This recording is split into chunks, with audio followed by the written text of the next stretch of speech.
Good day, everybody, and welcome in the 2@3A office. My recent poll through LinkedIn is showing that corporate digital responsibility, or in short CDR, might not be fully clear to many people.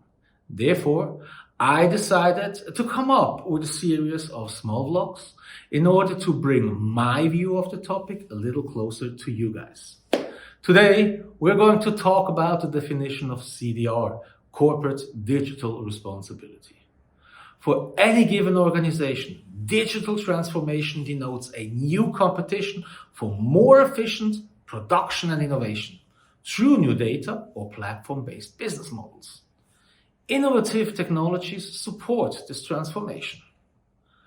The core element for these new business models, however, is user or client trust. Without client trust, organizations will not be successful, as clients will switch within a click to the next best competitor. Besides of offering the world many undeniable advantages and opportunities, digitalization also represents some considerable disadvantages and risks. Consumers are more and more part of the products themselves.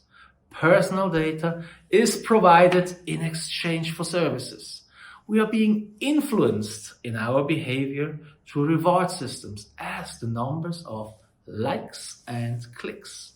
Additionally, social problems like hacks, skimming, uncontrolled big data analysis, fake news, and more are increasing those threats.